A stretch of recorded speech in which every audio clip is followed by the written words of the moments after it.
Welcome to this Positive Sports Podcast. I'll be your host this evening, Ed Montana. Alongside me today, my drunk texting brother, Alex. Alex, what's up? Man, I'm doing great. Only in Texas can you have all 4 seasons in the span of 24 hours. Just about. Right? I mean, finally, I got to go watch my nephew play some baseball. Right. Some real baseball. Good stuff. Yes. My daughter got to go do her soccer practice. Good stuff. I mean, it's been canceled for like 6 weeks. We have gotten a lot of rain. We have. So it's good to finally get back into that groove of things. Rain on a Monday instead of on the weekend, which Yes. is what we've been getting. Exactly. Yeah, I agree. It's cooled off quite a bit today, which is nice, but it'll be hot before you know it. Other than that, if you haven't done so, go check out episode 41. It's our NBA 2018-2019 preview. Yep. Go check it out. You can find all of Ed's dumbest picks for this upcoming season in that episode. You know, most of the commentary I've received has been, I agree with you. Really? Yeah. That's because they don't want to make you feel bad. I won't tell you what they said about you. Oh, God. I don't want to know. But I'm not going to tell you. Either way, go check it out on YouTube, Podbean, iTunes, and Google Play. Make sure you hit subscribe, hit that like button. Go follow Ed on Twitter at eMontana21. Follow myself on Twitter at Brooklyn Gaucho. And you can email the show, positivesports10@gmail.com. That's positivesports10@gmail.com. Where are we going? Nowhere. We're doing a podcast. I know. Where are we going with the podcast? We're right here. We're going to go right here. It's sports, man. Where are we going? I have been waiting all summer long for these playoffs, and I am getting exactly what I wanted. This has been, I mean, both series, but we're looking at the ALCS, the NLCS right now. Brewers and Dodgers in one, Astros and Red Sox in the other. Both series are tied 1-1. The Dodgers and Brewers will play here shortly tonight, Game 3. What do you think? Which series you want to talk about first? Oh man, I mean, you got to talk about the Boston Astros. I think that the biggest question mark was David Price, Game 2, who ends up getting help from the offense. Yeah, which right? they needed. And his record with his teams in the playoffs when he pitches, wasn't it like 0 something? 0-10. Not anymore. It's improved. It's 1-11. 1-10. 1-10. Right? Yeah. He didn't win and lose the game last night. Jeez. That's how bad he sucks in the Cut him postseason. some slack. Even when you win, you lose. Hey, look, and the funny thing about it is both of those games didn't really go the way we expected. So Game 1, we got a classic matchup, Verlander versus Chris Sale. Neither one of them was really 100% sharp. Both struggled with walks. Chris Sale apparently has some stomach virus, so he's got an excuse. Verlander doesn't really have one, but whatever. It looked like the game might get chippy with a lot of people getting hit, a lot of inside fastballs, and look, and I don't blame the Red Sox.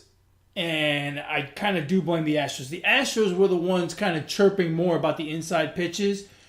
But look, every single one of their guys crowds the plate. Bergman is the worst one. They all do. So, look, this kind of stuff is going to happen.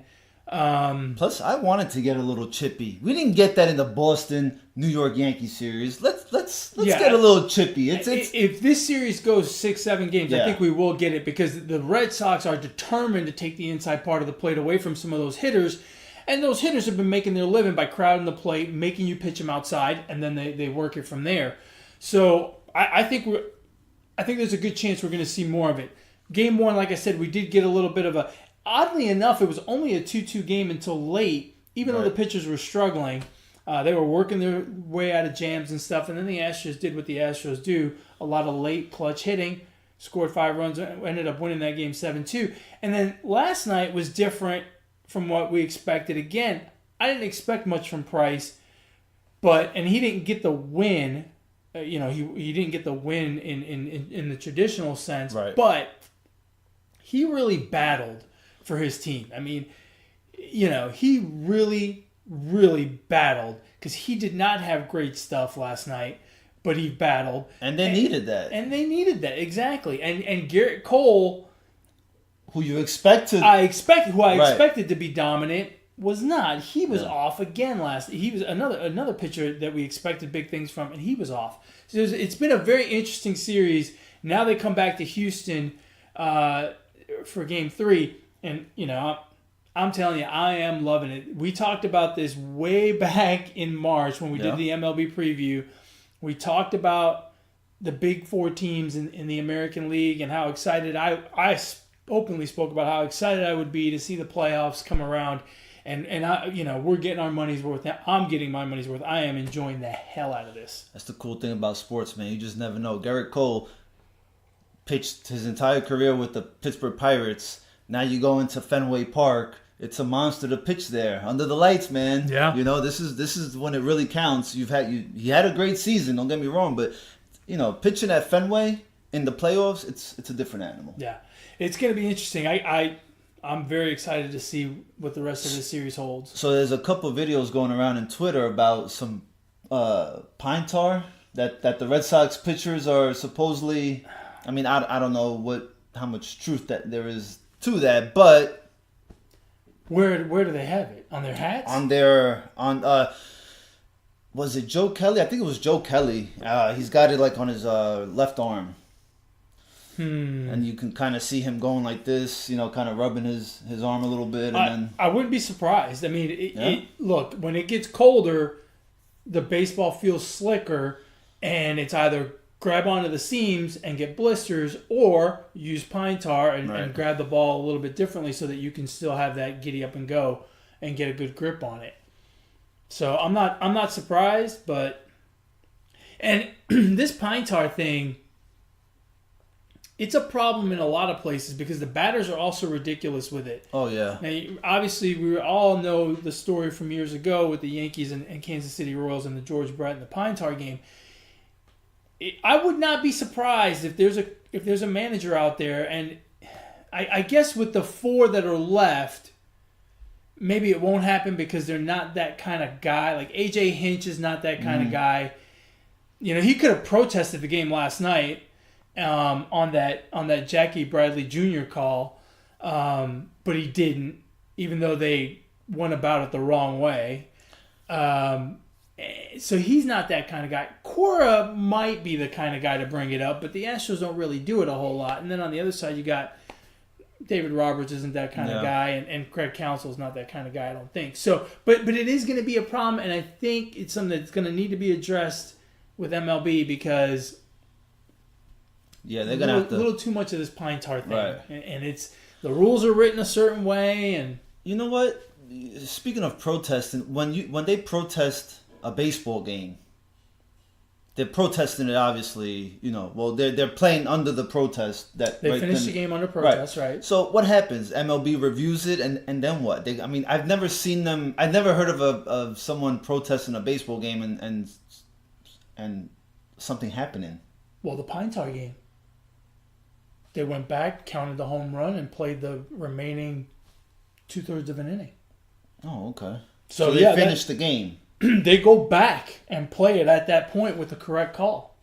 Now, I don't know if they would have done that last night, but okay. You know what situation I'm referring to with the Jackie Bradley? Right? Yeah. Well, the one from last night with Jackie Bradley Jr. I didn't see that one. So I didn't see he hits a ball. He bounces a ball right in front of him. It goes up and it comes down and it hits him in the arm. Mm-hmm. But he's still in the box. It's a foul ball. Right. But Maldonado gets up quickly and fields it, tags him. The umpire calls him out, says it's a fair ball, calls him out. You can't review foul or fair. Mm-hmm. And so all of the umpires get together initially to talk about what they saw. And you can see Joe West, the head umpire, he's talking to each one of them. What did you see? What did you see? What did you see? But then they go check the replay. And it's like, well, wait a minute. That's not reviewable. Right. And eventually they got to the right call, which is foul ball. But they got to it incorrectly because that's not a reviewable call. Now, I don't know why it's not, but the fact of the matter is it's not reviewable. A.J. Hinch could have protested the game right there. Now, it kind of didn't matter because on the next pitch he hit a fly ball to the right and he was out anyway. But, it basically cost Garrett Cole one pitch. But, I don't understand.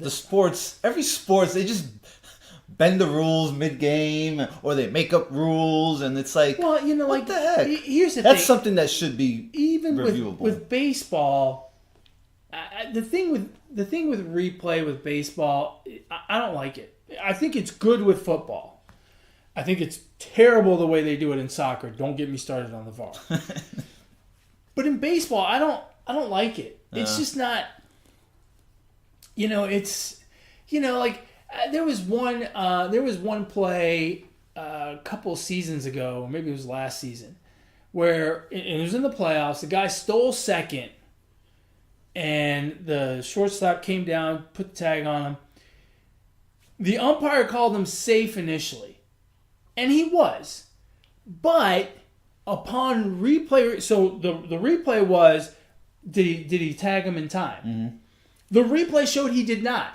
But what the replay also showed, in addition to him not tagging him in time, is that his foot rose up off the base, and for an instant he was off the base, and the shortstop still had the tag on him, so they called him out. And it's like, okay, yeah, technically he's out. Details, man, details. Technically he's out, but I mean that's just. Do we really need to spend 5 minutes reviewing that play to get? I mean, yeah, they quote unquote got it right, but that's not what you went to review in the first place. You know what I mean? Yeah. It just in baseball, it just doesn't work for me. Yeah, I agree. I could do without instant replay in all sports. I don't need instant replay.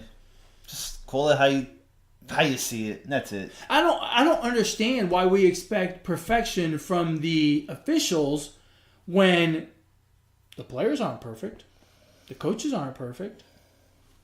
No. And I mean, look, umpires are pretty damn good. In baseball, in football. In football, I don't even know if they're good because no one knows what the goddamn catch rule is anyway, right? We will never know. So why they have replay for a rule that no one knows what it is? Yeah, we'll never know. We'll never know. Anyway, but the ALCS is shaping up quite nicely. The NLCS is also quite interesting. The Brewers took game one. They went to Hader, who is their big gun from the bullpen. He's not their closer, but apparently he's just the bomb in relief. They used him for 3 innings. Yeah. Could not use him in game 2, and the Dodgers got to that bullpen. What's quietly going under the radar. Eventually, because they got to the bull, they just couldn't push anybody over in the first game. Right. And then they finally eventually got to him. What's going quite quiet and unnoticed. Quietly unnoticed? I don't know. That sounds right. That sounds about right. I'm no English major, but... What is going quietly unnoticed, okay, the Dodgers' bullpen has been pretty good. Yeah. Now, remember, a few weeks ago at the trade deadline, or actually a couple months ago at the trade deadline, we were talking about, the Dodgers, they did all of this work on their lineup, but they didn't address their bullpen. Their bullpen's looking pretty good here in the playoffs. It is. So, very interesting. They go back to LA tonight. Which it might come down to a bullpen, right? Like, well, the Brewers have one of the best bullpens in the majors. Well, the Brewers don't have very many starters, so it's for the Brewers. They depend on their bullpen. They're bullpenning. Yeah, no, they're not quite that bad. They're not Tampa Bay bad, but but they're getting there. Well, you can't say Tampa Bay bad. Tampa Bay won 92 games. Yeah, that's true. Hey, look. There's a whole bunch of GMs looking at what Tampa Bay did this year thinking, the Mets, for example, the Mets have 2 stud starters. Who needs a 3, 4, and 5? Bullpen it the rest of the way. Yeah. Think about how much money you can save on those 3, 4, 5 starters. Yep. Right? Well, and that's part of what got this whole experiment going. Right, a team like Tampa Bay that doesn't have a big payroll, they started doing it. I'm like, no. And now other GMs are going, it's working. It works, and I can save money. What? Yeah. Well, I mean, I think I think the Brewers still have. I still give them a little edge over the Dodgers. I just feel like they are a little more complete team. Now, are you saying that because you've watched them all year long and you think they're a complete team, or are you saying that because you've seen their last 13 games in which they won 12? Yeah, the back end of that. Because I agree with you. And I'll take the hottest team going into the playoffs. I agree with you, right? I've watched them much more closely over the last 13 games, and I'm thinking, well, this team is freaking awesome. Yeah. They got an 8-hitter who's jacking home runs. I know. The pitcher's jacking home runs. Yeah. Here's my concern with them. Sometimes when you go on a 12-game winning streak, when you lose, it goes the other way. The wheels fall off. Well, look, it's a game of averages. No team, I shouldn't say no team. Most teams do not play .933 baseball, right? They don't win 93% of their games. It just doesn't work that way. We converge back to the mean, and not to say that they're a 500 team, but they're probably not a 93% win team either. They're going to come back down to that 60% mark, and if they lost the next 3, that'd be 12 out of 16, which would still be pretty good, 750 baseball, but not quite. But they'll be out of the playoffs. All right, so if you had to pick right now, what's your World Series? I'm still God. I picked a little, maybe like a week ago. I picked a rematch. I got right before the ALCS and NLCS started. We had this conversation with. I think I picked a rematch. You picked a rematch. I gotta stick with my prediction. I picked Astros Brewers. Yeah. And I said at that point, I said I have zero conviction. Like any combination of these 4 teams, I would be like, okay. Right. I had no conviction. I have more conviction now. About the Brewers? About one of my 2 picks. I have more conviction about the Astros. Really? Yes. I have more conviction about the Dodgers now than I did. Like, if I had to pick again, I would pick a rematch. That's funny because both series is a 1-1. Yeah. The Astros won the first game and then lost the second game. Right. The Dodgers lost the first game, won the second game, but yeah, my confidence is still high. I still think the Astros are a little bit better. There's something about that clutch hitting that makes me think that they're going to pull this out. Yeah. And now I feel kind of the same thing about the Dodgers, especially noticing that their bullpen is doing better. And it just bothers me when a team loses a streak like that. Yeah. If they eventually they were going to lose. Well, yeah, but if they were up 2-0 and lost, right, it wouldn't feel as bad because now it's 2-1. If the Dodgers win tonight, ooh. Well, again, I think it goes back to what we mentioned earlier, bullpen, and they don't have, you know what I'm saying? They had an off day yesterday, so that's going to help their bullpen today. Right, but when you compare rotations, I mean, the Dodgers have 3 pretty solid. Yeah. One of them is definitely solid. The other 2 are solid. Also. Solid. I mean, look, they're not number one. Well, just a tier under, right? Yeah, well, but they're not number ones, right? Most teams don't have 3 number ones rolling around in their rotation. And when you look, and when you look to the Brewers, they really don't have that. So your pick is still the Brewers because that's what you picked first. Now, yeah. But I'm starting to lean towards. I was 50-50 on both series. Now I'm like 60-40 Astros and like 53-47 on the Dodgers. I don't know, man. Dodgers got a good squad. I think we're gonna see. Both of these might go down the stretch, and I think we're gonna see. I hope so. I think we're gonna see real competitive games. I don't think we're gonna see any lopsided. I mean, maybe one of the games will be lopsided, but it's not gonna be like. It's gonna be a close series. Both of them. Nothing would make me happier than seeing both go 7. Oh yeah. Game 7. I love Game 7. And then just keep going. I love Game 7. Need a World Series to go to Game 7? Absolutely. Can't wait. What's next? Well, football. You've got the schedule. What do we? We'll talk Week 6. Week 6 in the NFL. I'll tell you what. Week 6 has been the worst week of my life.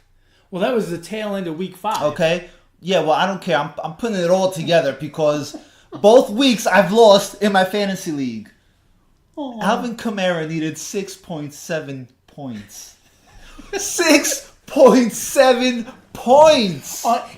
And not only did he only need 6.7 points, but it was a game where the Saints were running up and down the field, my God, celebrating Drew Brees, and Washington was doing their part, letting them have all the offensive fun they could possibly want, except for Alvin Kamara. How many points did Alvin Kamara and Alex need? 1.7.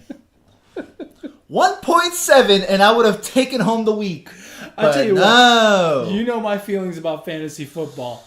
But last Monday, bro, I actually followed it because I felt bad for you. That was the worst. That was the worst. I didn't understand that. Maybe you should go back to playing with your G.I. Joe action figures instead. No, someone needs to fire Sean Payton is what they need to do. I don't think he understands that FLM, Fantasy Lives Matter. Let's get that hashtagged. FLM, Fantasy Lives Matter. The Positive Sports Podcast would like to tell everyone that Fantasy Lives Matter. I was damn near died on my couch last Monday. Dude, I was pissed. This public service announcement brought to you by Alex. Dude, I was mad, bro. I may be all smiles right now. You were mad for like 3 days. Dude, look, I watched the game. I could care less about the freaking Saints and the Redskins on a Monday night. But I watched the game. But Drew Brees broke the record for most passing. But he didn't pass that one time to Kamara. Was he hurt? Dude, it was like... Was he hurt? Because he wasn't even on the field. No. It was like, listen, we need to get this PED junkie, Mark Ingram, the ball and back into the groove. And they just fed him the ball, scored like 2 touchdowns. Dude, they ran an option play with the backup quarterback. And the backup quarterback, something Hill, freaking scores a touchdown. Dude. My microphone's about to explode. Dude. I mean, I don't know if that's smoke or what. My bad, bro. You have to do the rest of the shit without me, man. Dude, that is not funny. It had a lingering effect to this week because I lost again. Your team's in a slump. 2-week fantasy game losing streak. Oh my god. Dude, that sucked. It's all Sean Payton's fault. It's all Sean Payton's fault. I don't even know what we're going to talk about now because I just lost it. Oh, we can keep talking about this fantasy football dilemma. We have 2 listeners and they just left. Well, between you screaming about fantasy football and me laughing, they're like, these 2 idiots. Listen, man. I've got problems. 1-800. Oh my god. On the fantasy suicide hotline. Jeez. Yes, and it didn't get any better. My Giants look like a dumpster fire again. Raining 2 seasons in a row, hot mess teams. Do you move on from Eli Manning at this point if you're the Giants? I mean, you got to do something. I'm lost for words, man. We're lost. I don't know. Lost. Yeah, I don't know if they decide to pull. But they don't have any. I mean, what they have behind them is not. We don't need to look at those guys. They need to go out and get a new guy. They don't have like they will with the number 1 pick. Yeah, no, but my point is people are talking about is it time to move on from Eli Manning? Yeah, it is, but not now. Why not? Don't you rather see what you have? I guess you could see what you have, and maybe those guys do something kind of good, and you can trade them. But those guys aren't the answer either. No, they're not the answer. But you know what? Sometimes a team when you fire the manager, when you fire the head coach, when you make a change in personnel, it kind of not sparks. I'm not saying they're gonna reel off 13 wins in a row or whatever. No, there's not that many games left. I was talking about next season. Oh, okay. And the playoffs. And the playoffs. Super Bowl. The Super Bowl, yeah. Would it be 13 games to get to this? Are they 1-5 right now? They're 1-5. So that would be 10 19 playoff games. Yeah. We're going. The Giants win the Super Bowl. But no, who's the backup quarterback? Kyle Lauletta. Yeah, exactly. That guy. No, but I'm saying sometimes that it could spark something. The only thing that I'm afraid of if that happens is that they really do go on a win streak and then mess up their top 5 pick. But no, yeah, I agree, man. I mean, at this point, this season is it's a wash again. Week 6, we're looking at who the hell we're gonna draft next season. Well, but look, here's my thing, and I don't see the point of moving on from. I don't see the point of going with these backups because the problem is not. I don't lay the problem at the feet of Eli Manning. It's not. He just doesn't have time.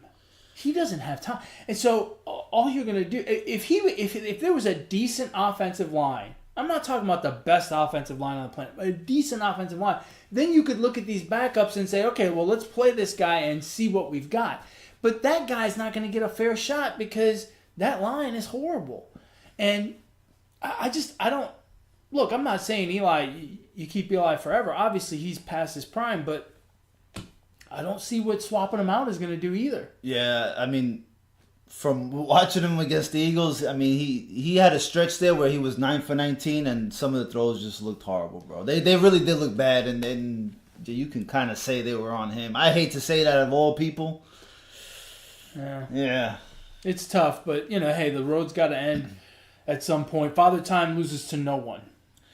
Did you see, God damn it, what was his name? Floyd Mayweather? Something. No, not Mayweather, but damn near. Floyd, the linebacker for the Bears, picked up Danny Amendola yesterday. Did you see that? No, I didn't. Oh, my God. You should go check it out. Yeah, dude. He Was it a penalty? That I don't know. I don't know if it was, but the way he picked him up, it's almost like he had Amendola's hand through his leg and he reached back, so he picked him up from the neck and his leg and his hand behind his butt. Jeez. And I mean, he just slammed him. You didn't see that? No, I missed it. Okay, well, that was pretty cool. Not the perfect lead-in, but I just thought it was a good. I don't know where that came from. But anyway, staying in the NFC East, I don't mean to pat myself on the back here, but aren't the Dallas Cowboys exactly what I told you they were going to be?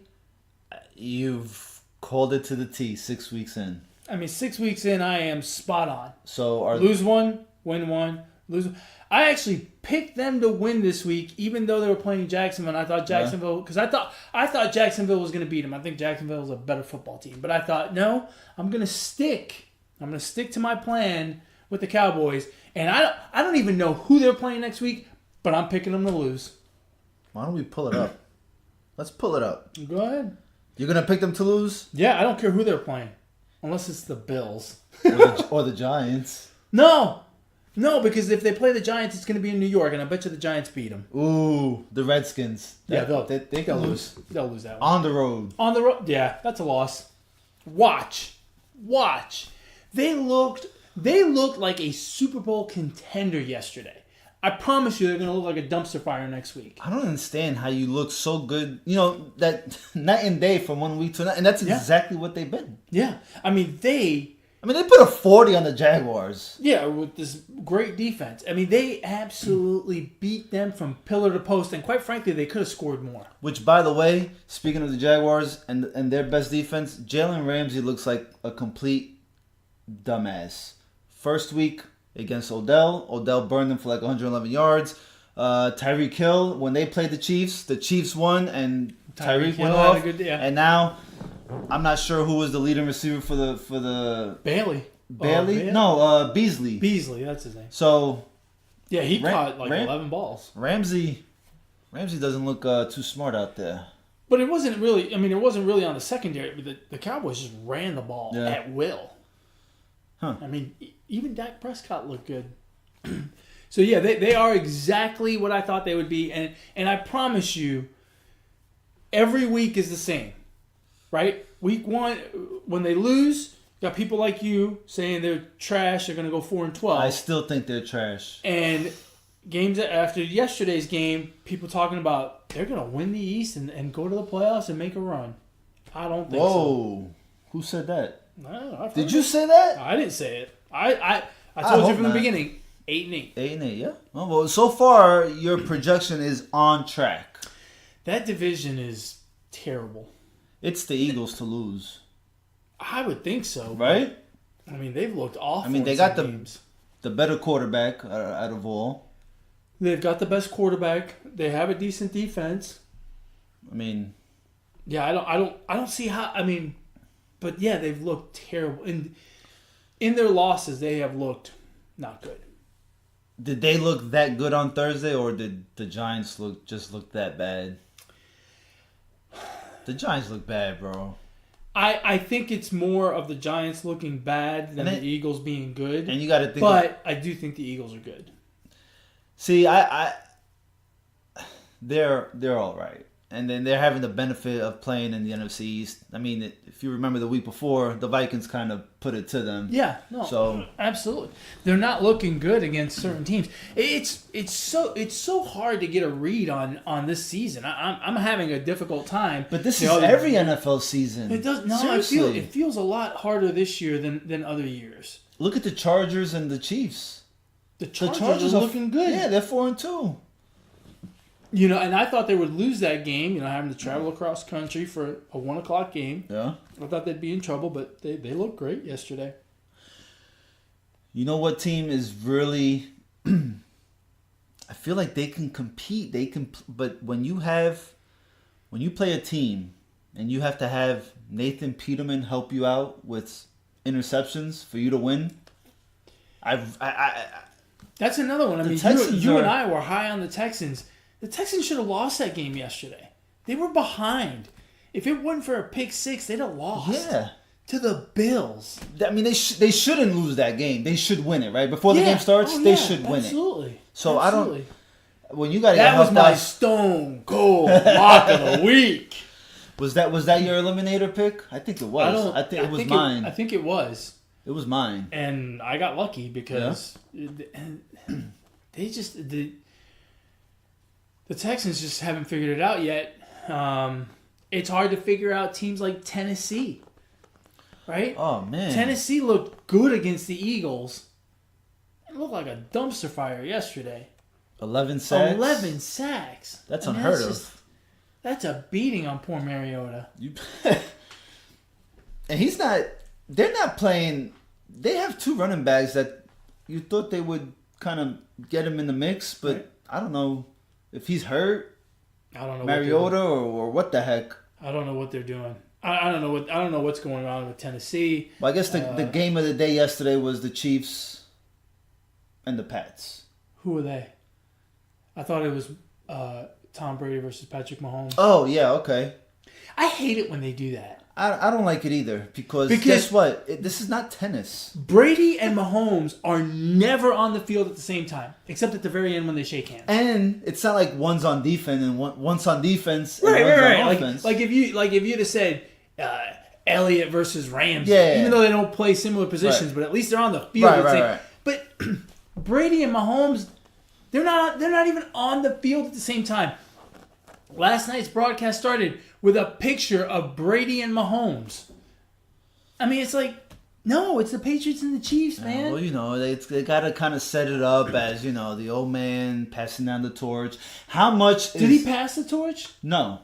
Why not? Well, because he took it at the end. He took it back. But, I mean, he's old. Isn't he going to pass the torch? No, he's playing till 54. Brady's playing till 54. It's amazing what he's doing at 40, 41? Something like that, yeah. That's impressive. It is, considering what Eli's doing at 37. That was a great game. And look, Patrick Mahomes is a real deal. Yeah.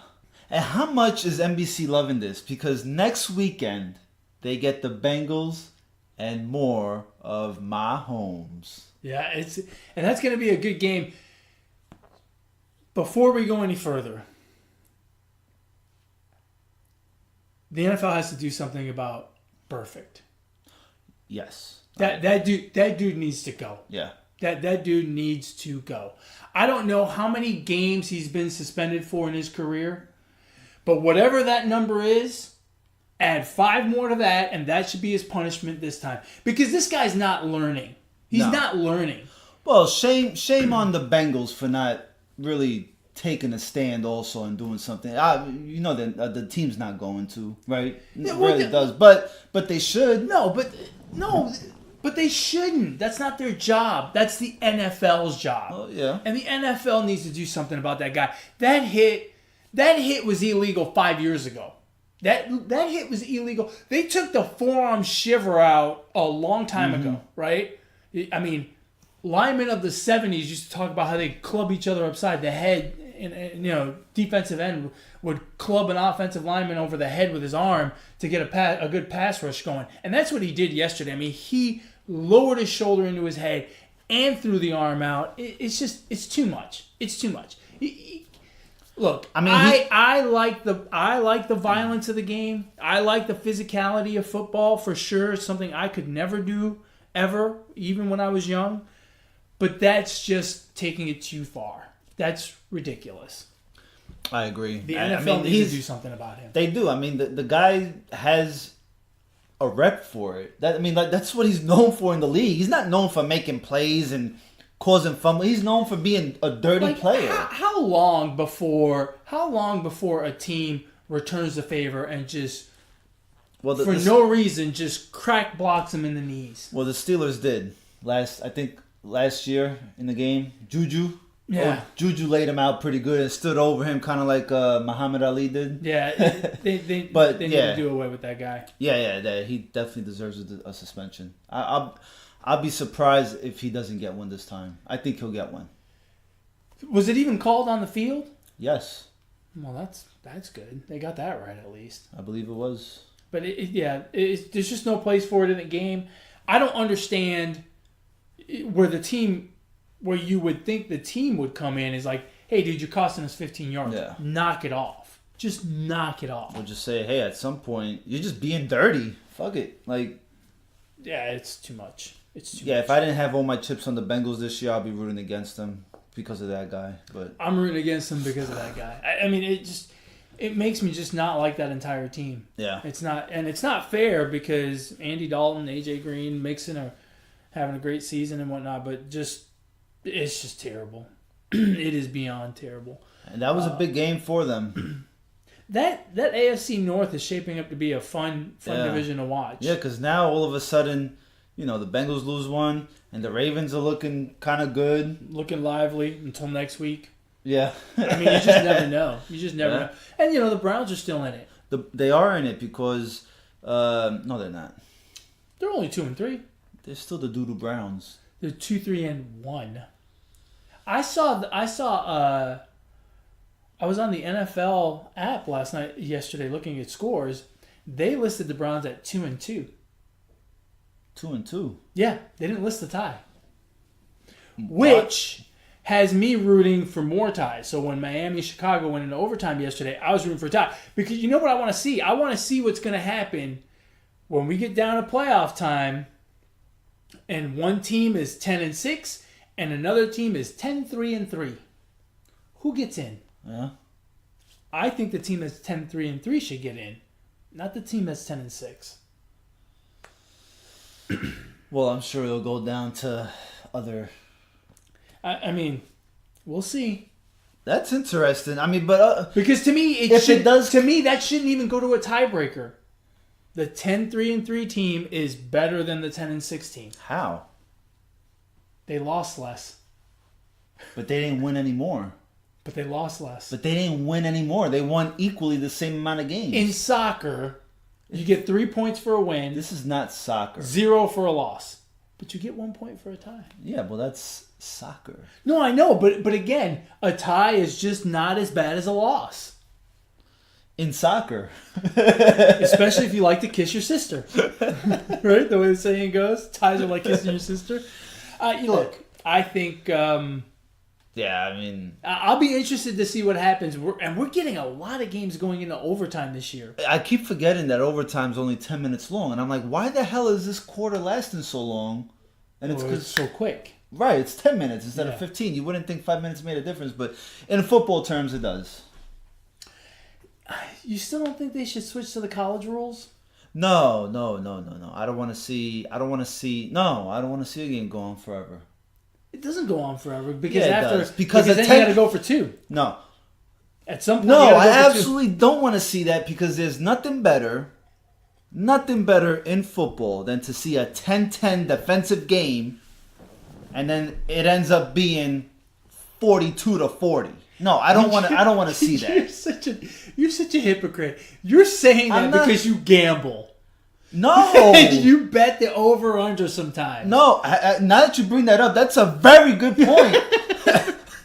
Even more reason, but no. Seriously, like all bets aside, I don't want to see a good defensive game, and then looking at the box score, and then the score being in the 40s. You're saying that because of gambling and fantasy football. You're worried that you're going to be playing against a guy who throws 5 overtime touchdowns and you lose. Oh my God, the NFL better not ever do this. You would lose. Yeah, I probably would. You would lose your fucking mind. Although this past week it wouldn't have mattered because Alvin Kamara didn't even get no fucking touches. Yeah, but maybe if they had gone into overtime, they would have thrown to a lineman before they thrown to Kamara. Sean Payton would have scored a touchdown before Kamara. No, the answer to your question is no. I would like that. No. Especially in the NFL where once you get to the 25, I mean, it's like automatic. You're scoring. Oh, yeah. Yeah. You'd see your first 100-point game. No. Oh, that'd be awesome. Just think if that Patriots-Chiefs game last night would have ended up tied at 40. Wow. Well, those offenses probably would have... Yeah, they would have kept scoring. It would have been... Next thing you know, it's like 68-68. Jeez. That would have been insane. That would have been awesome. Yeah. And you had Tom Brady. I did. See? Ooh. It would work for you as many times as it didn't. No, because the other guy had James White. Oh. Yeah, nah. You know what? I think fantasy and gambling plays a lot into... Oh, yeah. We talked about this last week. A lot into how these leagues go about their business. Yeah. I think I'm surprised that the NFL doesn't take a look at it because it would make fantasy more exciting. Think of the buzz. Like, you're complaining about losing because Kamara didn't score 6 points for you. Imagine how much more buzz there would be if you won because your quarterback threw 3 touchdowns in overtime. Yeah, but I mean, nah. Yeah. I mean, think about it. It would make much more of a conversation for all of you fantasy geeks. No, I think this is much more of a conversation. Kamara not getting fed the fucking ball. No, yeah, but that happens. That conversation is rare. Yeah. Or I should say, that's what makes it so good. It's actually, rare. No, but that's the thing. No, actually, just the opposite. It's not rare. It's very common. My running back who normally scores 20 points scored 6. Right? There's always that one guy that doesn't perform up to snuff. But with there being so few overtime games, that one guy that quarterback that puts 3 in the end zone, goes into triple overtime, that'll be conversation piece for the rest of the season. Yeah, if you're on the other end of that stick. Oh man, it's gotta hurt. That's almost as bad as the Kamara. That would be worse than the Kamara. I mean, if you're winning, it'd be even better, and especially if it's like the Monday night game. Yeah, tell me about it. God. What else happened yesterday that we should talk about? I dropped a deuce yesterday. In case you wanted to know. We don't need to talk about that. Well, that's something that happened, and I take pride in that. Oh my god. You weirdo. You're the only person I know that likes to talk about that. It's the best time of my life, man. Dude, you need a life. Fantasy football is my life. You need another life. Man. You need more G.I. Joe action figures in your life. Shit. Well, you know, the Dodgers and Brewers is happening right now. It's about to start? It's about to start. All right, let's wrap this bad boy up. I think we should wrap it up. I agree with you. You got a shout out? I do. Do you? I don't. Yes, you do. I don't. You say it like I should. I don't. What's my shout out? I don't have a shout out.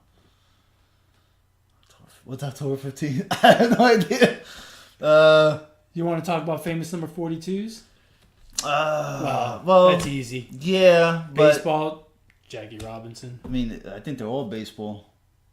What are the 42s in baseball? Rivera. Oh, Mariano, that's right. Last guy to wear 42. Mo Vaughn. That's a bit of a step down from the other two. Yeah, it really is. I mean, there was one more besides those two. What about football? Ronnie Lott. That's a good one. Really, Mo Vaughn should be scratched from this conversation. Yeah. Sorry, Jackie Robinson, Mariano Rivera, Ronnie Lott. Yeah, I think we can do without Mo Vaughn. Yeah. We can skip. Sorry, Mo. That's Love you. That's a good one. Ronnie Lott is a good one. Yeah. Anytime someone cuts off their basketball. Thumbs, I can only think of one. Who? Vin Baker. Don't ask me why. Good God, you remember the most obscure basketball players. Yeah, I'm a sports junkie. Yeah, but I mean, geez. There's got to be someone more famous than that. I don't know any of the 42. What about hockey, soccer? You got me lost on hockey. Nah, I don't know any of those. All right, shout out. My shout out goes to Terrence Crawford. And a little side shout out to Joseph Benavidez. Jose Benavidez. Joseph Benavidez is an MMA fighter. Jose Benavidez got shot in the leg 18 months ago fighting for a world title on Saturday night. He lost, but he lost at a pound for pound. My opinion, I think it's a tie for pound best between him and Vasily Lomachenko. But Terrence Crawford put on a clinic Saturday night for 12 rounds against a very dangerous Jose Benavidez Jr. Fantastic fight. Terrence Crawford, it's going to be hard to beat that guy, and no one wants to fight him. It's funny. A lot of people talk about being the greatest, wanting to be the greatest, and blah, blah, blah. There's a lot of guys in that 147 weight class that talk about it. Nobody wants to fight Bud Crawford. Bud Crawford is the real deal, man. I mean, he's been the real deal for a while. I'm not breaking news here, but put on a clinic Saturday night. Fantastic fight. Shout out to Terrence Crawford, man. He was very good. I seen the knockdown. Right. It was pretty impressive. I mean, he looks lightning fast, man. He is lightning fast. He's so good. So good. It was good. All right, let's wrap this puppy up. So, if you want to get a hold of us, really, you should go back and listen to the NBA preview. I thought we did a really good job on that. It's a little bit longer than our usual episodes, but there's no talk of fantasy sports. There's no talk of deuces. There's no talk of anything but basketball. It's pretty heavily sports centric.